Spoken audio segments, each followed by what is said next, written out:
outband signaling scheme with E and M control.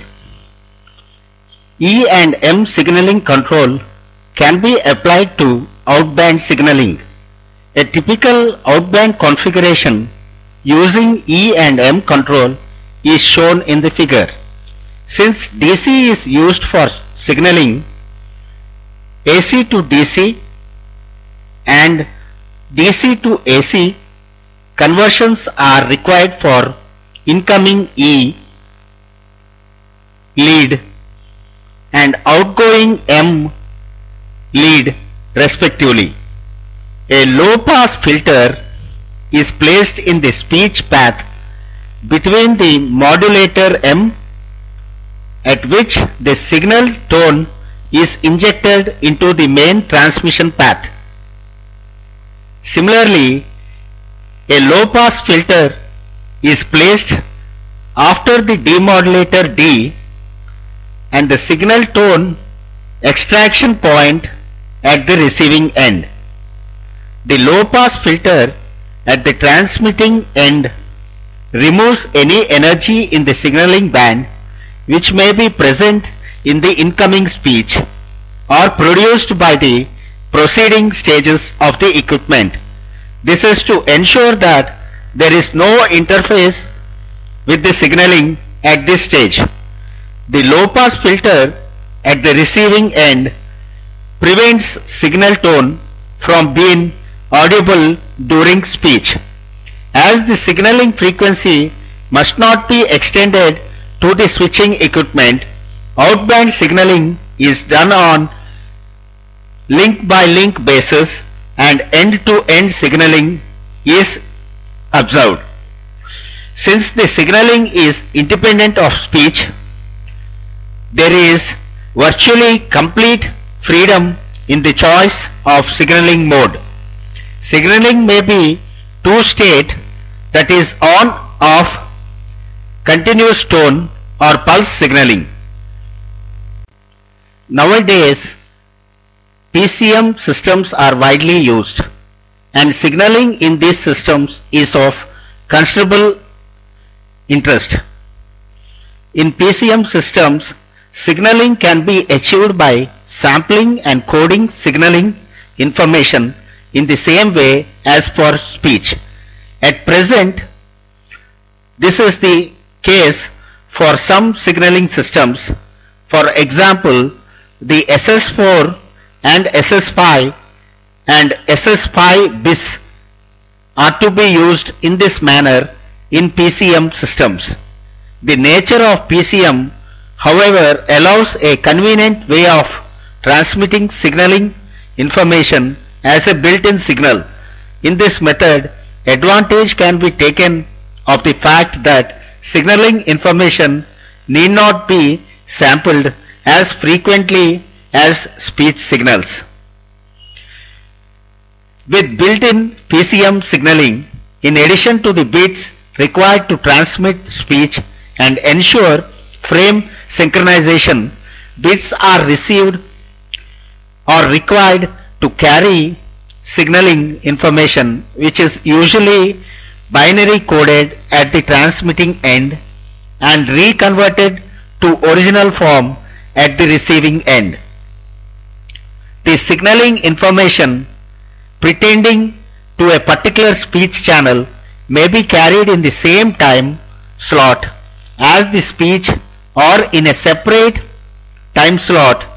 The former is known as in-slot signaling and the latter as out-slot signaling. Since the time slot size is fixed at 8 bits, in-slot signaling implies reduced bandwidth for speech transmission. Usually 1 bit is used for signaling, leaving 7 bits for speech sample. This in effect reduces the speech bit rate to 56 kilobits per second from 64 kilobits per second. In-slot PCM signaling is equivalent to analog outband signaling. In outslot signaling, all the 8 bits are available for coding speech sample, and additional 1 or 2 time slots per frame are introduced for signaling and framing.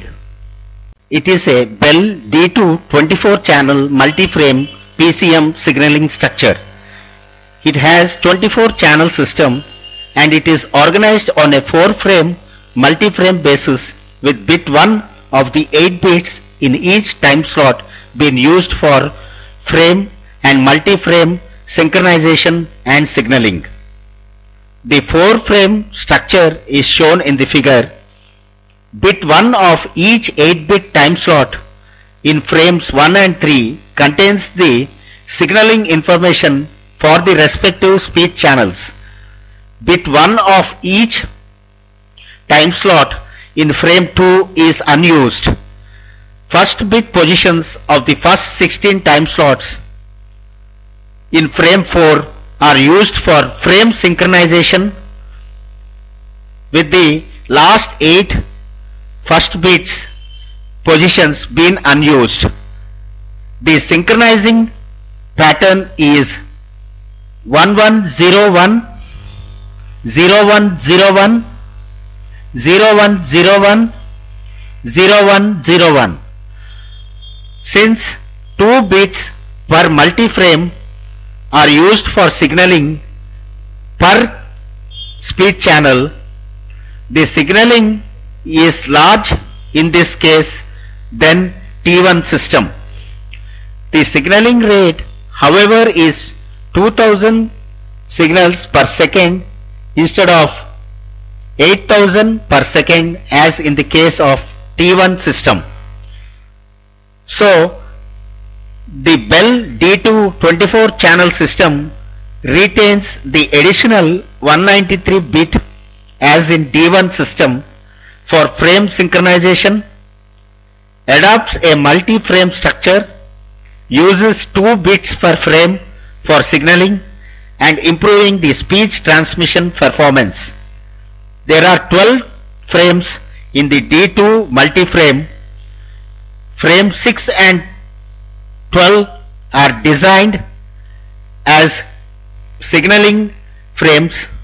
The time slots in all other frames, that is 1 to 5 and 7 to 11, carries speech using all the 8 bits. The 8-bit speech encoding reduces the noise and thus secures better speech transmission performance, particularly over multi-link connections including several conversations. In frames 6 and 12, only 7 bits per time slot are used for speech transmission, leaving the 8th bit for signaling. The frame bits, that is 193 bit in each frame in the odd numbered frames, are used for frame synchronization, and the one in the even numbered frames for multi-frame synchronization. The signaling rate is 650 signals per second with 2 bits per signal. The bit stealing in frames 6 and 12 in the Bell D2 system denies the full gain of 8-bit speech encoding. So, the outslot 30-channel PCM signaling system realizes the full potential of 8-bit encoding, as all the speech samples are encoded using 8 bits. Out of the 32 time slots per frame in this system, the time slot 0 is used for frame synchronization and the time slot 16 for signaling. One time slot with 8 bits cannot support signaling for 30 speech channels in every frame. Here, a multi-frame structure with 16 frames is adopted for signaling purposes. With this structure, time slot 16 in each frame except frame 0 carries signaling information for 2 speech channels. Thus, 15 time slots in frames 1 to 15 carry signaling information for 30 channels in every multi-frame. With 15 time slots for 30 channels, 4 bits are available for signaling information per channel. The signaling rate works out to be 500 signals per second, with each signal represented by 4 bits. The first 4 bits of time slot 16 in frame 0 are used for multi-frame alignment with the bit pattern 0000, with the remaining 4 bits unused. The enable easy recognition, this all zero pattern is prohibited as a combination of signaling bits in time slot 16 of other frames. This limits the number of signaling patterns to 15 per channel.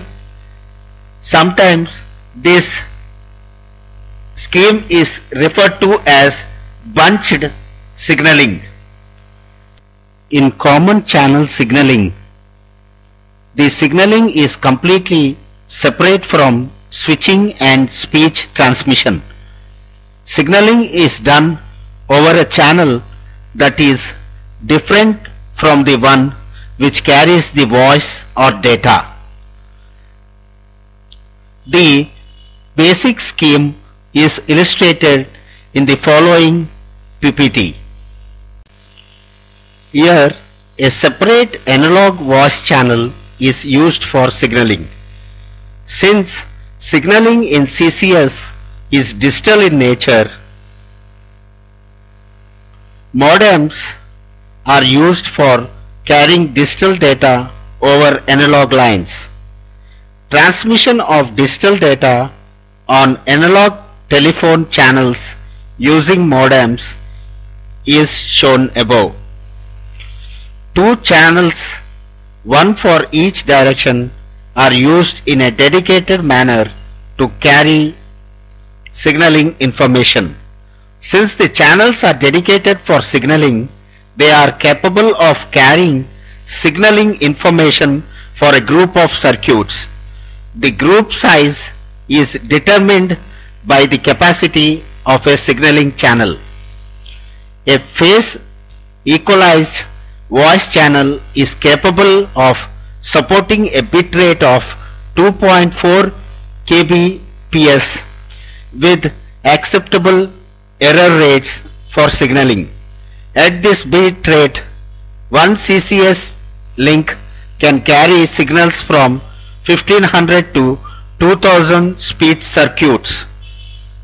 The CCS network is basically a store and forward network where signaling information travels on a link by link basis along the route. When the signaling information is received at a node, it is stored, processed and forwarded to the next node in the route.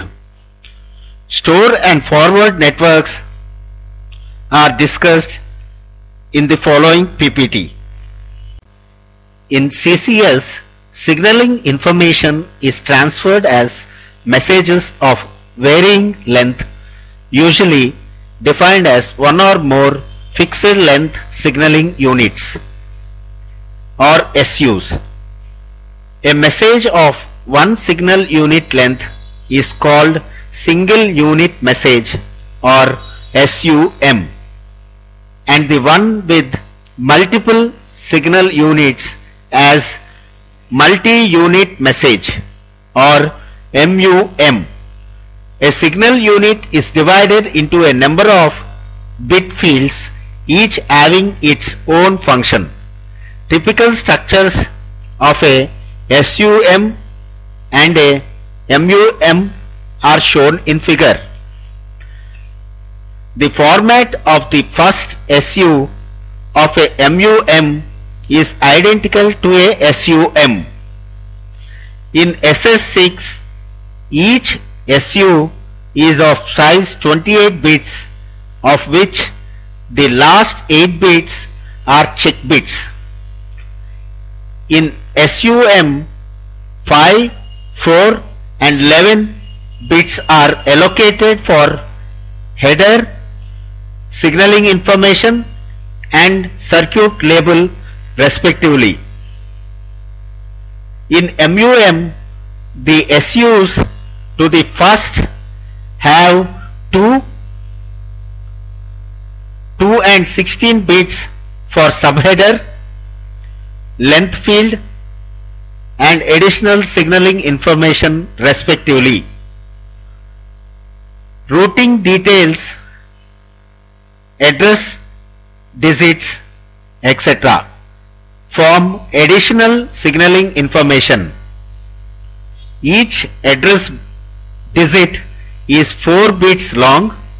A messaging unit may be an address unit, centralized service message unit, acknowledgement unit, synchronization or idle unit, or management message unit. Typical CCS signaling message formats are first defined in 1980, revised in 84 and 88, can be used for a variety of digital circuit switch networks. The functions in SS7 are defined assuming packet switch operation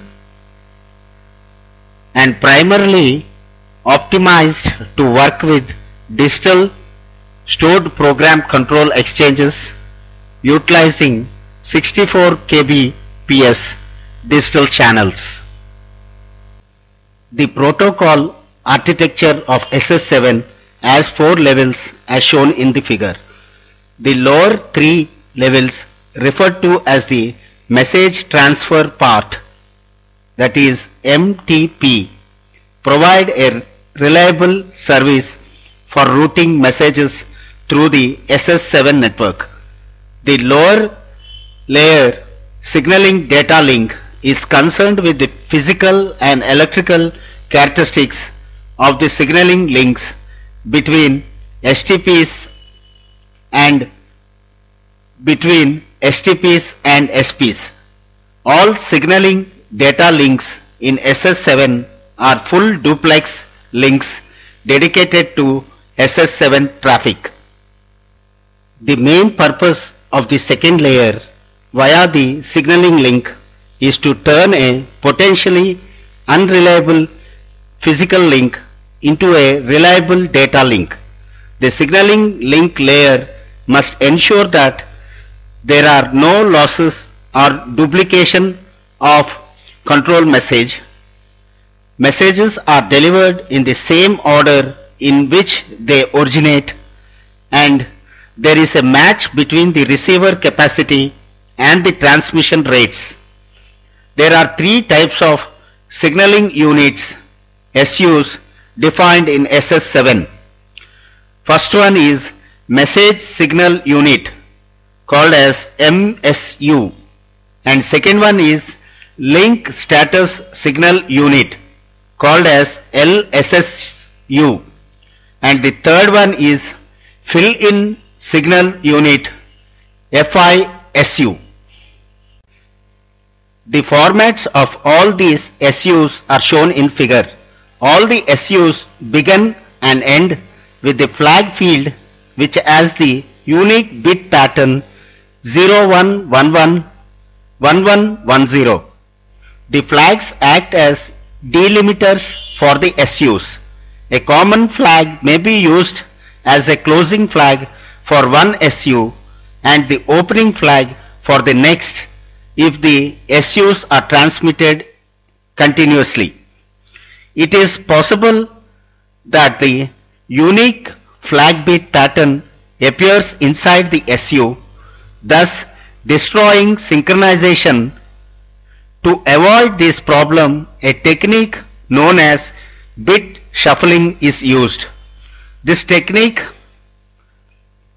has the transmitter inserted an extra 0 whenever it comes across 5 consecutive ones in the data part of the SU. The receiver, on detecting 5 ones, deletes the 0 following it. Thus, only the flag pattern can contain 6 ones. All the SUs in SS7 contain a 16-bit error checking field. Cyclic reductancy code CRC is used for error checking, and the technique is used. The control field consists of 5 subfields as shown in the figure: the backward sequence number BSN and the backward indicator BI bit together permit acknowledgement of the SU received from the other side. A negative acknowledgement is indicated by inverting the BI bit, which remains unchanged for all positive acknowledgements. The forward sequence number FSN identifies the SU uniquely using modulo 128 counter. A retransmission is indicated by inverting the forward indicator FI bit, which remains unchanged till another retransmission occurs. The length field specifies the length of the following information fields in octal. This provides a cross-check on closed flag. It also serves as a SU type indicator. A value of 0 indicates a FISU. A value of 1 implies a LSSU, and a value of 3 to 63 specifies a MSU. The service information specifies the type of message and whether the message relates to a national or international network. This signaling information field SIF contains level 3 and 4 information. This consists of an address label and user data for the telephone user part. TUP. ISDN user part ISUP or operations, administration and maintenance part. The SS7 architectural principles are similar to the ones in ISO Open System Interconnection OSI architecture proposed for data networks. Many of the functions in each of these layers are common in these two architectures. In fact, SS7 architecture came into existence much after the ISO OSI model and is largely based on the work done for ISO OSI model. The ISO OSI reference model is used to get a better appreciation of SS7 architecture. A textbook of telecommunication switching systems and networks by Tyagarajan Vishwanathan has taken into reference for this lecture on telephone networks. And I also plea to the students that any suggestions can be sent to my mail regarding the lecture, and my mail ID is maheshAUG13@gmail.com.